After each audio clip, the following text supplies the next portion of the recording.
وزیر داخلہ موجود ہیں، وزیر دفاع موجود ہیں، پوری کیبنٹ موجود ہے، اور فوج کی اس حکومت کو مکمل تائید حاصل ہے۔ فوج اور پوری اسٹیبلشمنٹ موجودہ سسٹم کے ساتھ ہے جو اس وقت وینزویلا میں موجود ہے۔ لیکن اگر امریکہ نے اس رجیم کو چینج کرنا چاہا، اس مرتبہ وہ حملے تو شاید نہیں کرے گا مزید، لیکن اندر ہی اندر اس نے کچھ ایسے انتظامات کر لیے ہیں کہ رجیم چینج ہو جائے۔ اور اگر رجیم چینج ہو گئی تو کیا فوج حرکت میں آئے گی؟ اگر فوج حرکت میں آئے گی تو گویا وینزویلا خانہ جنگی کا شکار ہو جائے گا۔ اس بات کا امکان نظر آ رہا ہے کہ اگر یہ پرامن طریقے سے حکومت تبدیل نہ ہوئی بلکہ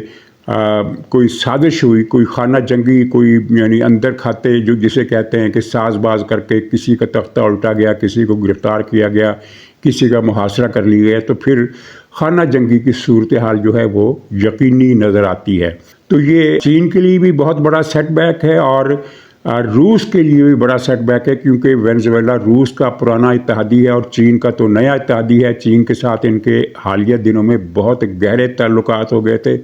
چند دن پہلے بھی ان کی بڑی اہم ملاقاتیں ہوئی تھیں، لیکن یہ جو ہوا ہے تو اس کے بعد چین بھی ششدر رہ گیا اور روس تو اپنے مسائل میں گھرا ہوا ہے۔ یہ اب کیا نقشہ ہوگا یہ دیکھنے والی بات ہوگی۔ یہ ایک بہت بڑا ایونٹ ہے، لیکن امریکی تاریخ میں یہ پہلا ایونٹ نہیں ہے۔ 1989 میں یعنی گویا کہ 25 اور 10 35 34 سال ہو گئے۔ 34 سال پہلے امریکہ نے اسی طرح کا کمانڈو ایکشن کر کے اور پاناما پر بری فوج کی یلغار کر کے ایک چھوٹی سی جنگ ہوئی تھی۔ تو اس جنگ میں پاناما ایک بہت ہی مختصر سا ننھا منھا سا ملک ہے اور چند گھنٹوں میں اس کی فوج کو شکست ہو گئی، اور امریکہ صدر نوریگا کو، جو جنرل تھے مارشل لا حکمران تھے،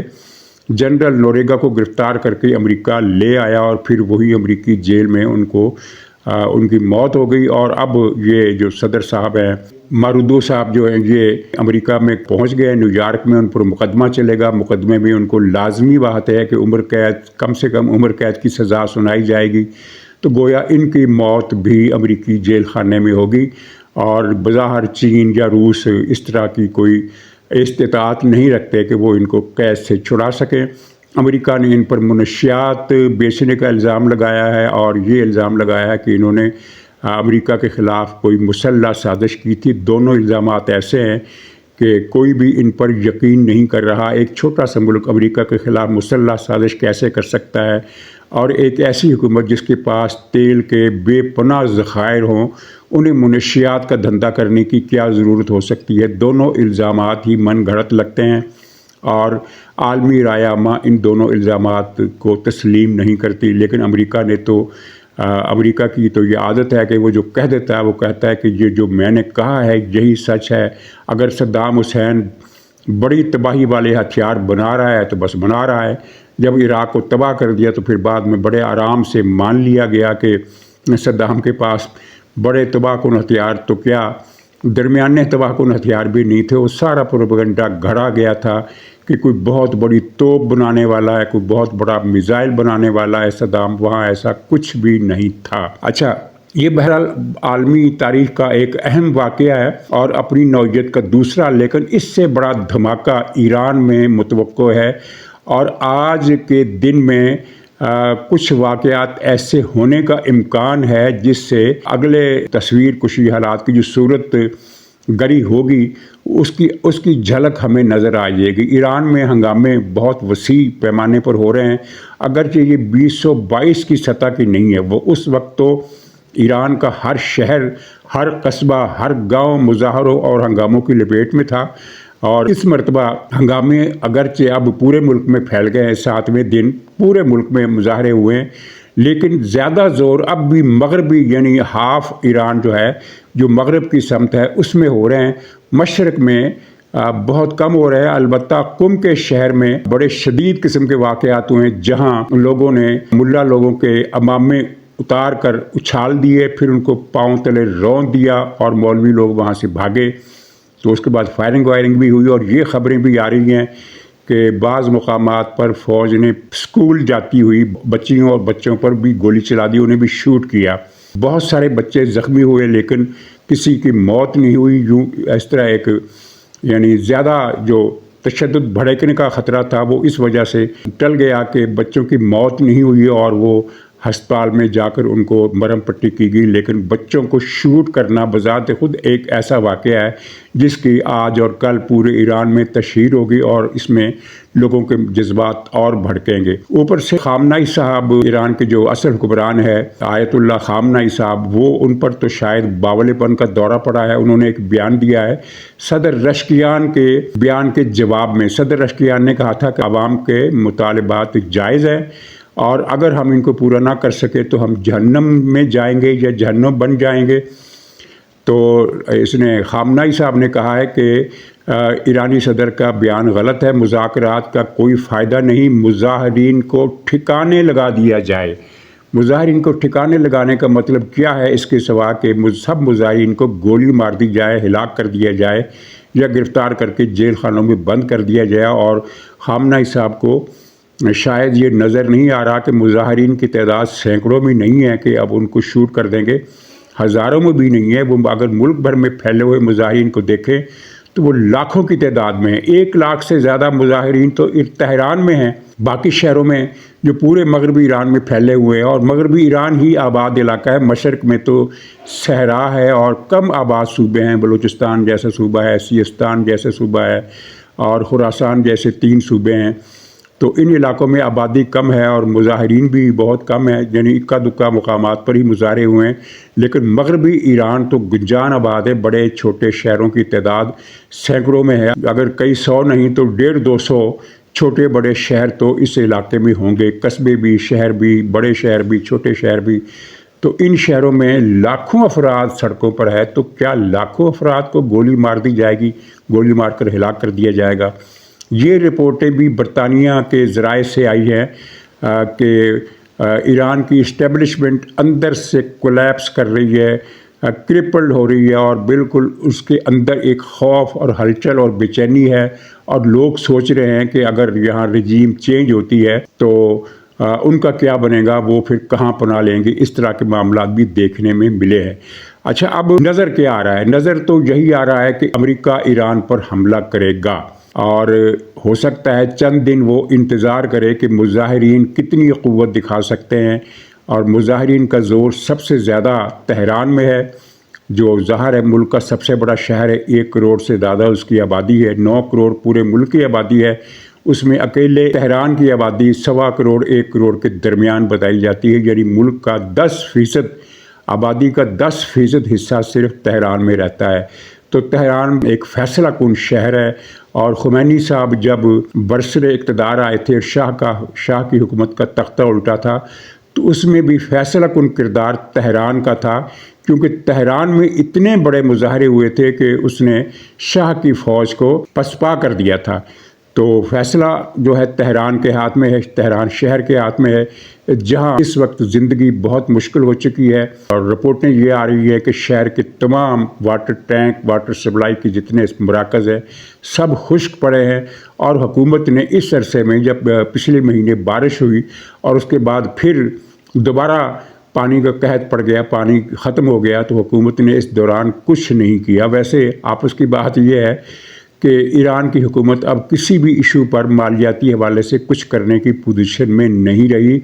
ایران کے مالیاتی وسائل ہی بہت کم ہیں، اور خاص طور پر پچھلی مرتبہ جو اسرائیل نے حملہ کیا اس کے بعد ایران نے بہت تباہ کن قسم کے میزائل بنائے ہیں، جو دفاعی نقطہ نظر سے تو بہت اچھی بات ہے، کیونکہ یعنی وہ ایران تھک کر اس نے شکست نہیں مانی، بلکہ اگلی مورچہ بندی کے لیے خود کو تیار کیا۔ اور کہا یہ جا رہا ہے کہ روس کی طرف سے بھی کچھ سپلائی آئی ہے، اس کی تصدیق اس طرح نہیں ہو سکی کہ روس کی طرف سے اگرچہ کچھ کارگو جہاز وہاں اترے ہیں، لیکن یہ کارگو جہاز وہاں اکثر اترتے رہتے ہیں کیونکہ تجارت کا سلسلہ چل رہا ہے۔ تو قیاس رائے یہ ہے کہ نہیں، جو پچھلے 2 دنوں میں جو جہاز آئے ہیں، 6 جہاز آئے ہیں، تو ان میں ہتھیار تھے۔ ان میں ہتھیار ہوں یا نہ ہوں اس میں کوئی شک نہیں، یہ غیر متنازع بات ہے کہ چین کی مدد سے ایران نے بہت بڑی میزائلوں کی کھیپ تیار کی ہے، اور ان میں جو خبریں ہیں وہ یہ ہیں کہ ان میں الٹرا اور ہائپر سونک میزائلوں کے ذخیرے میں شامل ہیں، اور اگر امریکہ نے اکیلے یا اسرائیل کے ساتھ مل کر ایران پر حملہ کیا، ٹارگیٹڈ حملہ کیا، تو ایران کی افواج جواب میں یہ میزائل چلا دیں گی۔ اور یہ بات سب کو پتہ ہے، اسرائیل کو بھی پتہ ہے، امریکہ کو بھی پتہ ہے۔ اس کا مطلب یہ ہے کہ امریکہ اور اسرائیل نے یہ جوا کھیلنے کا فیصلہ کیا ہے کہ ٹھیک ہے، ایران کے میزائل آنے دو، لیکن ہم یہ حکومت اب ختم کر کے رہیں گے۔ اور اب یہ نظر بھی آ رہا ہے کہ ایران کی موجودہ حکومت کے اختتامی لمحات آ چکے ہیں، کہ یہ ایک اتنا بڑا دھماکہ ہوگا کہ اس کے سامنے وینزویلا کا دھماکہ جو ہے یہ پھیکا پڑ جائے گا، ایک پٹاخہ لگے گا، اس لیے کہ ایران وینزویلا کے مقابلے میں چین، روس، پاکستان، انڈیا، مڈل ایسٹ، ان سب علاقوں کے لیے ایران کی اہمیت جو ہے وہ بہت زیادہ ہے، اسٹریٹجیکلی بھی اور دوسرے حوالوں سے بھی۔ ایران ایک ایسی جگہ پر بیٹھا ہے خلیج فارس کے ساحل پر، جہاں تیل پیدا کرنے والے دوسرے ممالک کے بارڈر بھی لگتے ہیں، امارات ہے، سعودی عرب ہے، عمان ہے، کویت ہے، قطر ہے، بحرین ہے، عراق ہے، اور مغرب میں ترکی ہے، جس کا مشرقی علاقہ اس عدم استحکام کی زد میں آ سکتا ہے، اور مشرق میں پاکستان ہے جو اس عدم استحکام یا انتشار ایران کی اگر جغرافیائی سلامتی منتشر ہوتی ہے، ٹکڑے ٹکڑے ہوتی ہے، یا کسی بھی حوالے سے گھیراؤ میں آ جاتی ہے، تو اس کے اثرات پاکستان پر بھی پڑیں گے، اور پھر انڈیا بھی ان سے متاثر ہوگا، یعنی کہ پورا خطہ جو ہے ایک مرتبہ اس زلزلے سے ہل کر رہ جائے گا۔ وینزویلا کا جو دھماکہ ہے وہ عالمی اعصابی دھماکہ ہے، لیکن یہ جو دھماکہ ہوگا یہ تو ہلا کر رکھ دے گا سارے علاقوں کو۔ اچھا، اب تیسرا سبجیکٹ ہمارا ہے اور آخری، وہ ہے یمن۔ یمن میں سعودی عرب نے فیصلہ کن جلغار شروع کر دی ہے اور امارات کی ساری گیم پلٹا کر رکھ دی ہے۔ بنیادی جھگڑا جو تھا وہ سب سے بڑا صوبہ جو ہے یمن کا حضر موت کا صوبہ جو ہے، اس پر امارات نے قبضہ کر لیا تھا اپنی پراکسی کے ذریعے اور اپنی فوج کے ذریعے۔ اپنی فوج تو اس نے نکال دی، لیکن اس کی پراکسی موجود ہے، ظاہر ہے اسے مختلف قبائل کی حمایت بھی حاصل ہے، ایسا نہیں ہے کہ وہ ساری پراکسی جو ہے وہ ہوا میں ہے۔ تو ان کے ساتھ سعودی عرب نے نمٹنا شروع کر دیا ہے۔ حضر موت بہت بڑا صوبہ ہے، زیادہ تر یہ صحراؤں پر مشتمل ہے، اور اس کا نام جو ہے اس کے مطلب یہ ہے کہ موت کا گھر۔ یہ جو حضر ہے یہ عبرانی زبان کا لفظ ہے حسر۔ آپ نے وہ محاورہ سنا ہوگا کہ سفر و حسر، یعنی سفر اور قیام، گھر میں قیام۔ تو حسر کو پھر انہوں نے عربی معرب کر کے، یعنی عربی شکل دے کر حضر کر دیا، موت کا گھر، کیونکہ بہت وسیع صحرا ہے، 20 لاکھ کی آبادی ہے جو زیادہ تر ساحلی پٹی میں رہتی ہے، اور کچھ آبادی بالکل صوبے کے درمیان میں چند شہروں میں رہتی ہے۔ پورے صوبے میں آپ اگر گنیں